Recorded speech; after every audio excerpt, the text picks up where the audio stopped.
बाबूलाल जी बोले कि हाँ महाराज ये सत्य है। महाराज ने कहा कि बात बड़े बड़े विद्वानों और साधुओं में भी छिपी नहीं है। अगर हमने कोई मंत्र बतला करके उसको अच्छे रास्ते पर लगाया तो क्या कौन सी इसमें दोष लगेगा, कौन सी बुराई होगी। पंडित जी ने तुरंत हाथ जोड़ लीजिए, महाराज के हाथ जोड़ लीजिए और सिर झुका लिया कि ये बात सत्य है। मिथ्यात्व से व्यक्ति को बचाने के लिए जो धर्म के प्रति आस्था और श्रद्धा उसके अंदर में नहीं है और मिथ्यात्व की ओर दौड़ रहा है, अगर वहाँ से बचाने के लिए अपने देव शास्त्र गुरु की शरण में लाने का यदि ऐसा कुछ प्रयत्न प्रयास किया जाता है तो इससे बढ़कर के और कोई अच्छा काम नहीं हो सकता है। प्रवचन हम देते हैं इसलिए देते हैं कि व्यक्ति सन्मार्ग पर आए, धर्म के मार्ग पर आए, मोक्ष के मार्ग पर आए। और आप कोई प्रवचन के माध्यम से मोक्ष के मार्ग पर ला रहा है, आप विभिन्न प्रकार के मंत्रों के माध्यम से धर्म के मार्ग पर ला रहे हैं। अधिकांशता आचार्य श्री नमोकार मंत्र का जाप करने का बतलाते थे। इतनी लाख जाप कीजिए, 5 लाख जाप कीजिए, 3 लाख जाप कीजिए, 7 लाख जाप कीजिए, और इस प्रकार का व्याख्यान किया करते थे। तो इस बात से पंडित जी इतने नतमस्तक हो गए उनके चरणों में और उन्होंने कहा मैं स्वीकार करता हूँ, यदि मिथ्यात्व से बचने का कोई ऐसा प्रयत्न और प्रयास किया जाता है तो वह श्रेष्ठ है। लेकिन यह भी बात को हमको ध्यान रखना है कि आम तौर पर इसे कोई व्यापार बिजनेस का रूप ना ले ले। हमारे ही संग में यानी आचार्य महाराज के संग में एक बार ऐसा प्रसंग आ गया कि एक कोई मुनि महाराज थे और जैसा आचार्य श्री करते थे वैसे ही उन्होंने भी देना लेना शुरू कर दिया, बतलाना शुरू कर दिया। तो ये बात उस मौके पर जानकारी में आई जब कोई एक व्यक्ति आया और उसने कहा कि मुझे एक मंत्र दिखाते हुए कि आप ये देख लीजिए, मैंने लक्ष्मी का व्यापार अच्छा चले ऐसा मैंने मंत्र मांगा था, अमुक महाराज ने मुझे मंत्र दिया। मैंने कहा भाई देखो, मैं देख तो लिया, मैं समझ गया ये गलत है, फिर भी मैंने कहा देखो भैया मैं ज़्यादा तो समझता नहीं हूँ, अपन चलें और भरत सागर जी से पूछ लें। भरत सागर जी के पास गए। भरत सागर जी बोले एक कम करो कि इनके लिए बड़े आचार्य श्री के पास ही ले जाओ, वे सही तरीके से बतला सकते हैं। मैं उनको बड़े आचार्य महाराज के पास ले गया। मैंने कहा महाराज अमुक व्यक्ति व्यापार आदि से बड़े परेशान हैं और अमुक महाराज ने यह मंत्र जाप करने के लिए दिया है, आप देख लीजिए शुद्ध है कि नहीं। महाराज ने कहा ये तो पेट का दर्द का मंत्र है, पेट दर्द का मंत्र है। अब वो सज्जन तो बेचारे घबरा गए, उस समय कुछ नहीं बोले और महाराज भी दूसरे कार्य में लग गए। मैं धीरे से उनको, हम जैसे आए हमारे पीछे भी भरत सागर जी के पास आ गए। भरत सागर जी महाराज ने उन महाराज को बुलाया और कहा क्यों आपने ऐसा काम किया क्या, ऐसा मंत्र दिया क्या। भरत सागर से वो बोले, पहले तो बहुत हिचकिचाए, अंत में उनको बोलना ही पड़ा कि हाँ मुझे मैंने दे दिया है, गलती हो गई, माफ़ कीजिए, क्षमा कीजिए। महाराज ने कहा पहले ये बतलाओ कि ऐसा करना उचित है। तो उन्होंने कहा हाँ सभी करते हैं, बड़े आचार्य महाराज करते हैं। ऐसा उन्होंने जवाब में कह दिया, बड़े आचार्य श्री करते हैं। तो बड़े आचार्य श्री करते हैं तो महाराज ने कहा ठीक है, तो तुम भी बड़े आचार्य बनो। बड़े आचार्य महाराज करते हैं लेकिन वे रात्रि में 2 घंटे सोते हैं और पूरी रात जागते हैं। वे इतनी माला करते हैं, वे इतना ध्यान करते हैं, उनका आजीवन अन्न का त्याग है, आदि आदि क्या इतना तुम कर सकते हो? ठंडे हो गए, वो ठंडे हो गए। यानी महाराज इतनी त्याग तपस्या है उनकी कि वे अपनी त्याग तपस्या में सब कुछ धो सकते हैं, लेकिन इतनी क्षमता तुम्हारे अंदर में नहीं है। आचार्य महाराज अपनी सामायिक आदि काल में इतने ध्यान लीन रहते हैं कि उनके कितना भी कोई हला दे और वे अपनी साधना से चलायमान नहीं होते थे। क्या इतनी साधना तुम्हारी है? थोड़ी सी शोरगुल होता सो आप कहते हम भूल जाते हैं, पढ़ने ही भूल जाते हैं। महाराज ने कभी नहीं कहा कि मैं अपना ध्यान में भूल जाता हूँ। कहने का अर्थ ये है कि जैसा आचार्य महाराज ऐसा काम करते थे। महाराज हमेशा एक बात और कहते थे कि आचार्य गुरुदेव, उनके जो गुरुदेव महावीर कीर्ति जी महाराज थे, वो एक बात कहते थे कि जैसा मैं करता हूँ वैसा आप लोग नहीं करना, लेकिन जैसा मैं कहता हूँ वैसा करना। क्यों? मुझे मालूम है तुम्हारी शक्ति कितनी है, मुझे मालूम है तुम्हारी सामर्थ्य कितनी है। कहने का अर्थ है आम साधारण साधु जो ऐसी साधना में असमर्थ हैं तो वे उस दिशा में ना बढ़ें, वे अपनी मोक्ष मार्ग की हेतुभूत रत्नात्रय की आराधना और साधना करते हुए अपनी साधना करें, जीवन को प्रशस्त बनाएं और से सभी अपनी आत्म कल्याण करें। यही हमारा पूज्य गुरुदेव आचार्य श्री विमल सागर जी महाराज के विषय में आवश्यक जो प्रश्न होते हैं उसके विषय में समाधान एक जिज्ञासा के रूप में किए हैं। आने वाला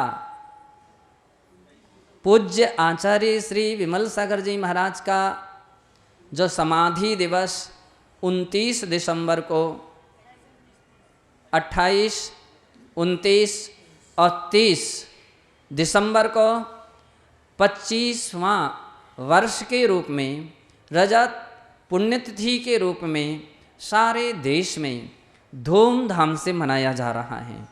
विभिन्न विभिन्न साधु संघों में, विभिन्न विद्वानों के बीच में, समाज श्रेष्ठियों के बीच में ये सत्य है कि उनकी कृपा अनेकों लोगों पर बरसे हैं और जिन पर बरसे है वे ही उनकी महिमा को जानते हैं और समझते हैं। बंधो, पूज्य आचार्य गुरुदेव जिस समय थे, कहीं भी समाज के ऊपर कोई आपत्ति विपत्ति धर्म क्षेत्र पर आती थी, पूज्य आचार्य श्री के पास दौड़ते थे और अपना समाधान लेते थे। लेकिन आचार्य महाराज नहीं भी हैं तो और जगह तो ऐसे कोई साधु संत इतनी मात्रा में उस प्रकार की सिद्धि संपन्न नहीं नजर आते हैं, लेकिन उनकी सिद्धि और साधना का प्रभाव आज भी उनकी चरण छत्री यानी जो समाधि स्थल है आज भी वहाँ पर है। जब जब भी कोई आपत्ति विपत्ति आती है और वहाँ जा कर के अपनी भावना प्रस्तुत करते हैं तो लोगों का समाधान होता है। जैन समाज ही क्या, जैनेतर लोगों को भी ऐसी आस्था और श्रद्धा है। बंधो, मुझे तब अधिक खुशी होती है कि जब कोई व्यक्ति देहरी देहरी घूमने वाला व्यक्ति, चौखट चौखट में जाने वाला व्यक्ति जब महाराज की चौखट पर आ जाता है, महाराज की चरण छतरी पर आ जाता है और उसके लिए समाधान मिलता है तो खुशी हो करके, आनंद विभोर हो करके वहाँ से लौटता है। तब मुझे लगने लगता है कि यह वह स्थान है जहाँ पर खाली झोली भर आने वाले भरी झोली सहित लौटते हैं, रोते रोते आने वाले हंसते हंसते यहाँ से लौटते हैं। ऐसे महाराज के वह आज भी वो प्रभाव है, आज भी उनकी वो सिद्धियों का वहाँ असर है। हम सब उनके इस पुण्यतिथि के लिए धूमधाम से संपन्न करने जा रहे हैं। बहुत सारे पूज्य आचार्य श्री के भक्त इतनी धूमधाम से अनेकों जगह से उस दिन रेल व्यवस्था यहाँ की गई है।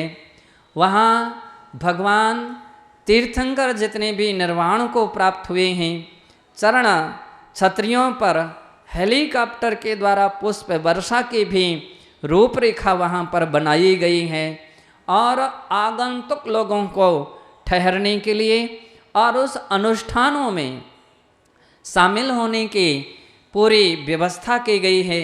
उनके भोजन पानी की भी बहुत बहुत प्रकार से व्यवस्था की गई है। परम पूज्य गुरुदेव आचार्य विमल सागर जी महाराज के विमल भक्त मंडल तो एक ऐसा तत्पर हैं और अनेकों अनेक महाराज माता जी और अनेकों विद्वान अनेकों श्रेष्ठी इस कार्य में संलग्न हैं। मैं चाहता हूँ कि ऐसा अवसर आए, ऐसा आप अभी से विचार बना करके रखें कि ऐसे अवसर पर हमको महाराज की उस पुण्यतिथि पर समाधि स्थल पर ज़रूर ज़रूर पहुँचना है। और यदि आप पहुँचते हैं तो बहुत बहुत अच्छी खुशी की बात है। अभी से परिकल्पना बना लीजिए कि पहुँचना ही पहुँचना है। एक पंथ 3 काज हैं। पहला काम ये है कि वहाँ पर पहुँचेंगे तो सम्मेद शिखर जी के दर्शन हो जाएंगे, तीर्थ क्षेत्र शाश्वत तीर्थ वंदना होगी, पूज्य आचार्य श्री का समाधि दिवस मनाने के लिए मिलेगा। और तीसरी बात ये है कि जो लोग 1 जनवरी मनाने के लिए यहाँ वहाँ घूमने जाते हैं और वर्ष का शुभारंभ, नए वर्ष का शुभारंभ पूज्य आचार्य श्री के चरण छत्री से प्रारंभ करेंगे या सम्मेद शिखर जी की उस सिद्ध भूमि से प्रारंभ करेंगे। तो इसलिए एक पंथ 4 या अनेक महाराजों के प्रवचन लाभ मिलेंगे तो बहुत सारी उपलब्धियां अपन प्राप्त कर सकते हैं। जरूर जरूर ऐसा अवसर अपन अपने जीवन में जरूर जरूर उसको ना खोने दें।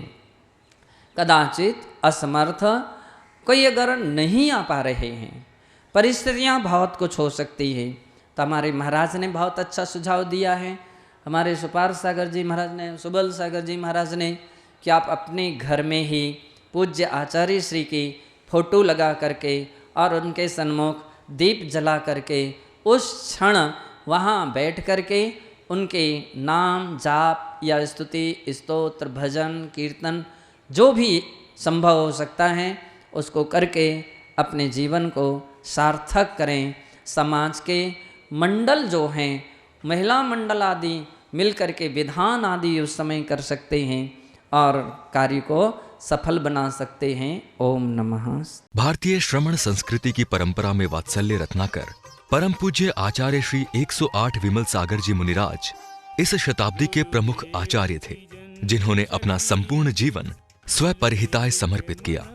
18 सितंबर सन 1916 है, विक्रम संवत 1973 ओसोज बदी सप्तमी को कोसमा जिला एटा उत्तर प्रदेश में जन्मे होनहार बालक नेमीचंद ने सन 1952 विक्रम संवत 2009 फाल्गुन शुक्ल त्रयोदशी को सिद्ध क्षेत्र सोनागरी जी जिला दतिया मध्य प्रदेश में तीर्थ भक्त शिरोमणि परम पूज्य आचार्य श्री 108 महावीर कीर्ति जी मुनिराज से दिगंबरी मुनि दीक्षा ग्रहण कर मुनिराज विमल सागर जी मुनिराज विमल सागर जी मगसिर वदी दूज विक्रम संवत 2017 आचार्य पद से विभूषित हुए। तदोपरांत उन्होंने पूरब से पश्चिम और उत्तर से दक्षिण भारतवर्ष की 4 बार पदयात्रा श्री विहार करते हुए जन जन को अहिंसा अनेकांत अपरिग्रह का उपदेश देकर लाखों जीवों को सन्मार्ग पर लगाया एवं शताधिकार भव्य जीवों को अपने पावन कर कमलों से संस्कारित दीक्षित कर मोक्ष मार्ग का पथिक बनाया, जो वर्तमान में आचार्य उपाध्याय मुनिराज एवं आर्यका माताजी जैसे पावन पदों पर प्रतिष्ठित है तथा धर्म के प्रचार प्रसार अविस्मरणीय योगदान प्रदान कर रहे हैं। वात्सल्य रत्नाकर आचार्य श्री विमल सागर जी महाराज का श्री शाश्वत तीर्थराज श्री सम्मेद शिखर जी में 29 दिसंबर 1994 को सायकाल 4:27 पर उध्वरोहण हो गया था। तो आइए हम ऐसे महान संत के जीवन परिचय पर एक नजर डालें। तू है भक्तों का भाग्य विधाता, जो विमल कहे कहता रहे वो विमल हो जाता। जो विमल कहे कहता रहे वो विमल हो जाता। अरे हे दाता हो वरदाता, तू है भक्तों का भाग्य विधाता।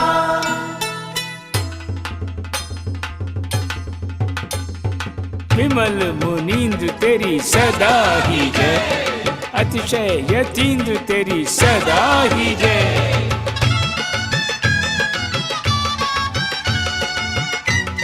ऐसे युग प्रधान, चारित्र चक्रवर्ती, सन्मार्ग दिवाकर, तपोवृद्ध, ज्ञान वृद्ध, शील वृद्ध, करुणा मूर्ति, वत्सल राज, अतिशय योगी, बाल ब्रह्मयति अद्वितीय संत आचार्य श्री 108 विमल सागर जी मुनिराज के चरण कमलों में अभ्यर्चना का अर्घ्य समर्पित है। आपसे निवेदन करते हैं कि आप रविवार 29 दिसंबर 2019 को आचार्य श्री के रजत उध्वरोहण महोत्सव के पावन उपलक्ष्य पर अपने अपने शहर, अपने अपने गांव, अपने अपने मंदिर, अपने अपने घर में अवश्य आचार्य श्री की पूजा अर्चना, आचार्य श्री का विधान, आचार्य श्री की आरती करें एवं सायकाल 4:27 पर नमोकार मंत्र का पाठ कर आचार्य श्री को श्रद्धांजलि एवं विनयांजलि अर्पित कर पुण्यार्जन करें। निवेदक वात्सल्य रत्नाकर, आचार्य श्री विमल सागर जी रजत उध्वरोहण महोत्सव समिति।